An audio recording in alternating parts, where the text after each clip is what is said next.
Tell us your decision and how do you see this exhibition, especially for kids?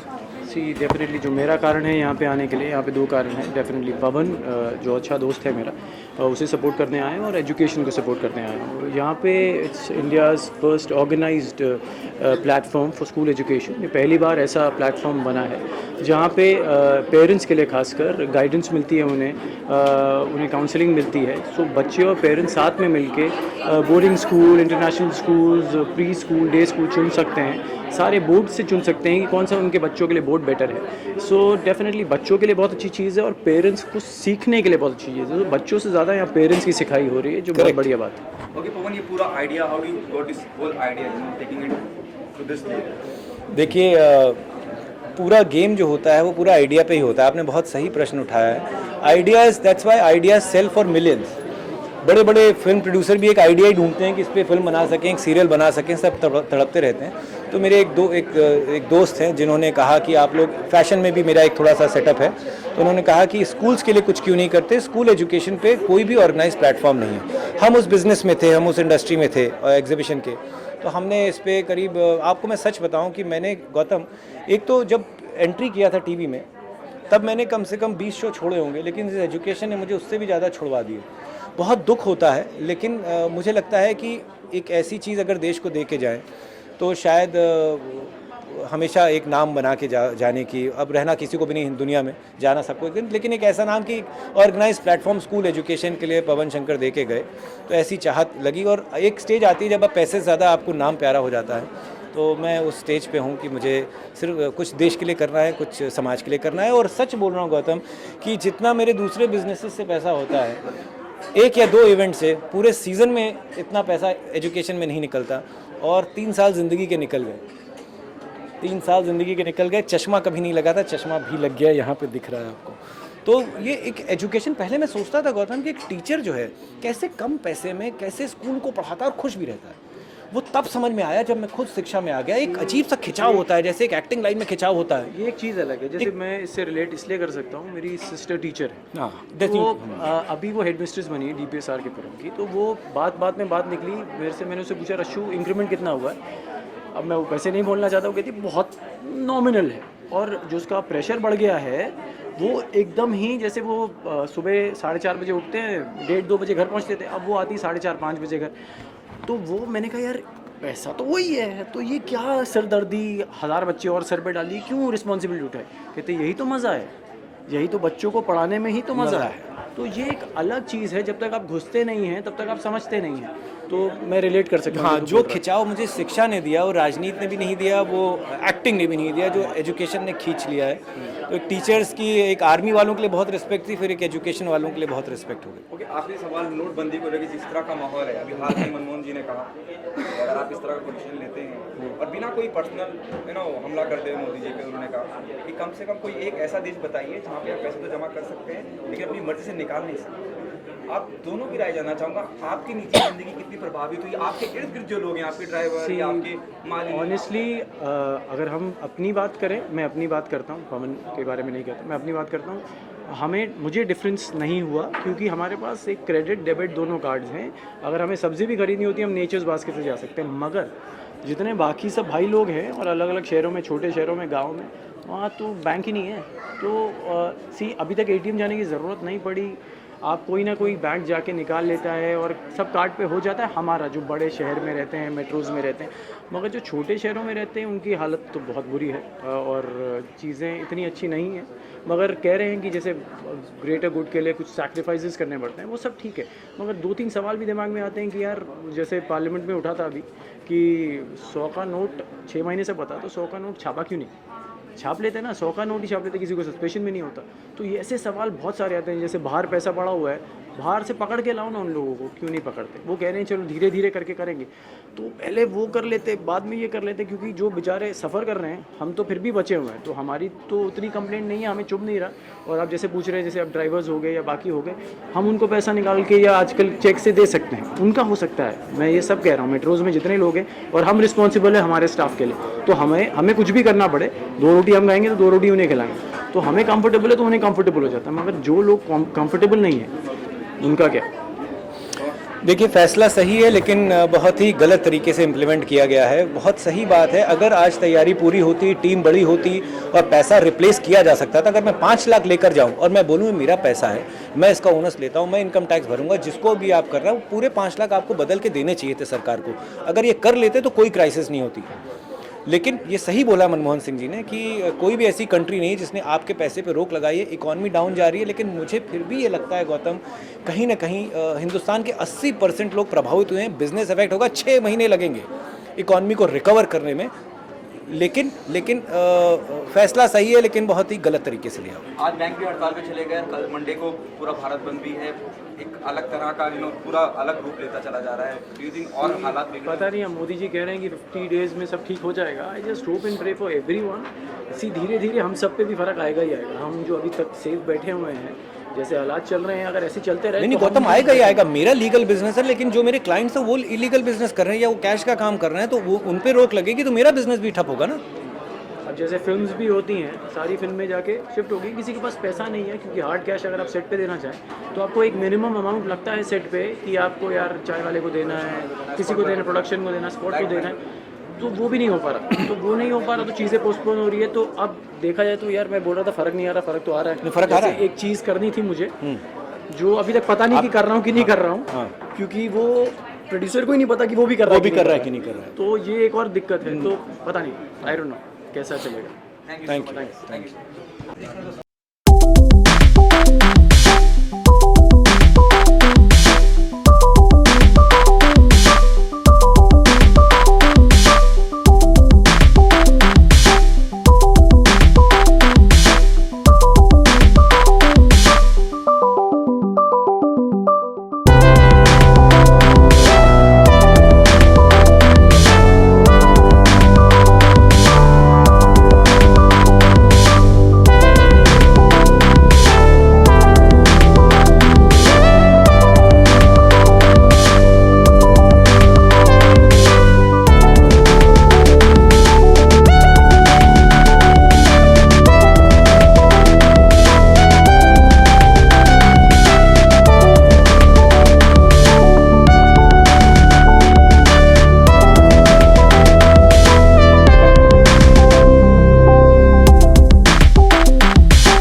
या क्या करें, भाभी जी को घर पर रहना पड़ता है तो फिर इवेंट में जाने का वक्त ही नहीं मिलता है. But this is a special event.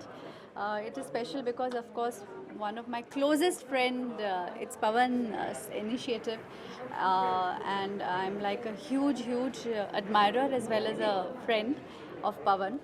और मुझे ऐसा लगता है this event is very interesting. It is first of its kind. It's never happened that this is a time of choices. You have choices, जैसे कहते हैं it's the consumer is the king. और आपके पास हर चीज़ की चॉइस है. आज आपको एक छोटा सा अपने लिए फ़ोन या एक अपने लिए जूता भी ख़रीदना होता है तो आपके पास हज़ारों चॉइसेस होती हैं. तो हमारी ज़िंदगी का जो एक बहुत अहम डिसीजन होता है अपने बच्चे को किस स्कूल में, किस बोर्ड में, किस इंस्टीट्यूट में हम भेजें, उसके लिए आपके पास क्या चॉइसेस हैं. उसके लिए आपको अपने रिश्तेदारों को फ़ोन करने की ज़रूरत नहीं है, दोस्तों को फ़ोन करने की ज़रूरत नहीं है. It is like a one stop shop. आप यहाँ आइए and you see all the choices that is available for your kids, and what kind of education do you want to give them, what kind of campus and what kind of facility do you want to give them.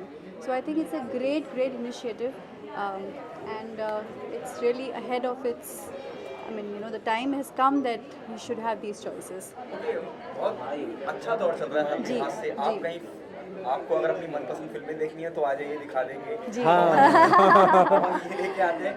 नहीं तो पूरा आपका जो friend circle है एक नए audio के साथ जो मतलब कहीं ना कहीं बहुत फायदेमंद है जी, हमारे से, जी. उसमें क्या कहना है?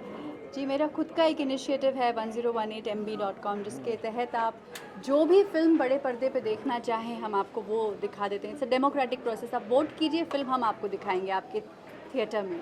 तो जी हाँ, बिल्कुल. और ये वक्त ऐसा है कि हर चीज़ के लिए you have choices and you are spoiled with choices. और हम डिसीजंस सिर्फ सामने वाले को क्यों दें. हर मेजर डिसीजन या जो चॉइस हम करना चाहते हैं वो डिसीजन हमारे हाथ में होना चाहिए. तो ये आपके पेरेंट्स के हाथ में ये डिसीजन है कि मैं अपने बेटे को कौन से स्कूल में भेजना चाहता हूँ. ये बात इस डिसीजन पे बेस्ड नहीं है कि इसने ये कहा था, फलाने ने ये कहा और ढिमके ने ये कहा. It should be a proper informed decision. That's a very correct statement. Yes. Informed decision. जी. We make decision without information. Absolutely. Okay Saumya, जैसे आपने कहा कि चॉइसेस अपनी खुद पसंद करके जो जी. हम करना चाहें वो कर सकें. आज जो 1000 और 500 की करेंसी को लेके जो माहौल है जी. उस पर आप क्या कहना चाहेंगे? भाभी जी को कितनी तकलीफ है?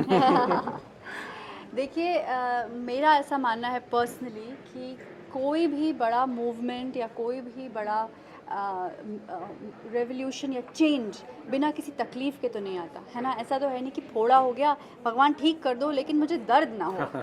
तो ऐसा होना तो मुश्किल है और असंभव है. हमें जब आज़ादी भी मिली थी तो हज़ारों और लाखों करोड़ों लोगों की जान गई थी, कई लोगों के खून बहे थे. इन प्रिंसिपल इस फिलॉसफी का मैं सपोर्ट करती हूँ कि डिमोनेटाइजेशन होना चाहिए. बेशक इसमें काफ़ी डिबेट हो सकता है कि जिस तरीके से हुआ शायद गवर्नमेंट को थोड़ा सा और प्रिपेयर्ड होना चाहिए था to how to pump in the cash. शायद वहाँ थोड़ी बहुत चूक हो गई होगी, but that is again debatable. But I in principle support this whole move of demonetisation. इसके अलावा जो है हमारे देश में बहुत सारे चेंजेस आ रहे हैं. जी. तो एजुकेशन सिस्टम में किस तरह की चेंज आप देखना चाहेंगी आने वाले समय? एजुकेशन में मैं ये चेंज देखना चाहूँगी कि सबसे पहले जो चीज़ मैंने महसूस की है कि जब हम छोटे थे तो हमारे पास करियर की चॉइसेस बहुत कम हुआ करती थी. हमारे पेरेंट्स को भी कुछ नहीं पता था, बेटा पीईटी दे दो, पीएमटी दे दो, या फिर आप सीए बन जाओ, या फिर चलो बहुत थोड़ा ज़्यादा कुछ करना चाहो तो एमबीए कर लो. लेकिन करियर चॉइसेस अच्छी ज़्यादा नहीं हुआ करती थी. और फोकस हमेशा पढ़ाई का जो होता था वो याद करने पे हुआ करता था. फोकस इस पे नहीं हुआ करता था कि क्रिएटिव थिंकिंग आप कीजिए, आप क्वेश्चंस पूछ के अपने आप थ्योरम्स बनाइए. पहले हम रट लेते थे theorems. So I think improvement of creative involvement of the students to think creatively, think more options of vocational training, more options. Even photography can be a good career option. Script writing can be a good career option. Acting can be a good career option. So many things can be a good career option, जिसके कि institutes होने चाहिए और बच्चों को अपनी choice और अपना रुझान देखकर उनको उस तरफ जाना चाहिए। ओके मैं सुनिए आपसे आगे सवाल करना चाहूँगा, क्या आपको 1500 की नौकरी जब मैं बात करता हूँ या आपके इर्द गिर्द जो लोग होते हैं, they are spot boy, they are driver, जी। उनको कुछ परेशानी हुई और आपको कभी सामना करना पड़ा? मुझे पर्सनली परेशानी नहीं हुई क्योंकि मैं बहुत कुछ ऑनलाइन करती हूँ। मैं अपनी सब्ज़ी भी ऑनलाइन मंगा लेती हूँ क्योंकि मेरे पास तो वक्त ही नहीं रहता है। बेशक जो आसपास के लोग हैं थोड़ी उनको दिक्कत डेफिनेटली हुई क्योंकि उनको क्यूज़ में खड़ा रहना पड़ा। कैश की थोड़ी कमी थी बैंक में और जब तक वो उनका नंबर आता था तो कैश ख़त्म हो जाता था। लेकिन मेरे ख़्याल से इट्स अ गुड मूव। बहुत सारे मेरे आसपास के जो लोग थे उन लोगों ने पेटीएम चालू कर दिया, अलग अलग तरीक़ों से उन्होंने डिजिटाइजेशन शुरू कर दिया। So I think it will accelerate the speed of financial digitization. तो I think it's towards a good cause. अच्छा, कश्मीर कैसा लगता है सौम्या आपको? जी, कश्मीर कैसा लगता है? कश्मीर मैं ज़रूर देखना चाहूँगी। I wish I can see. तो कश्मीर से रिलेटेड एक सवाल है, फारूक साहब ने कहा है कि कश्मीर जो है भारत की प्रॉपर्टी नहीं है, इस पर क्या कहेंगे आप? मेरे आपने बहुत मेजर मुद्दा खोल दिया है। देखिए, ऑफ कोर्स मुझे ये कहना है कि Kashmir is a part of integral part of India और हमारी सरकार और हम लोग कोशिश कर रहे हैं कि वहाँ पर पीस हो। It's a very long debate. I can't answer in 1 or 2 lines, but separatist movements और बहुत सारे ऐसे अलग अलग आवाज़ें तो कश्मीर में आती ही रही हैं, but I really hope and feel that we can make it a part of India peacefully. Thank you. Saumya, हमने पवन से तो जान ही लिया था उनका एजुकेशन टाइम कैसा था, आपका कैसा टाइम था? लाइक आपका एजुकेशन, स्कूल एजुकेशन में क्या बदमाशियाँ की, पढ़ाई में कैसी थी और क्लास के बाहर निकाला जाता था, पनिशमेंट मिला कि नहीं मिला, वो सब बता दें। यार मैं तो बड़ी ना sincere student Oh my God. हुआ करती थी। एक बात मैं आपको बताना चाहूँगी, मुझे थोड़ी सी शर्म महसूस हुई है कहने में कि मैं ना बड़ी फाइटर थी। मैं हर चीज़ में फ़ाइट मारती थी कि यार मुझे फ़र्स्ट आना है, मुझे इसमें भी फ़र्स्ट आना, उसमें भी फ़र्स्ट आना, इसमें भी फ़र्स्ट आना, उसमें भी फ़र्स्ट आना है। लेकिन फ़र्स्ट मैं बहुत बार नहीं आई हूँ लाइफ में लेकिन मैंने फ़ाइट बहुत किया है। I am a fighter but I am not a winner. बदमाशी कर दी? बदमाशियाँ हुई हैं, मतलब एक दो लड़कों को मैंने पीटा है क्लास में। हाँ, मुक्के मारे। एक बार मैंने एक को मुक्का मारा, उसने मेरी उसमें आँख आपकी में गलती नहीं, ऊपर वाले की गलती है, बनाया ऐसा है तो फिर मारना तो पड़ेगा। Thank you sir.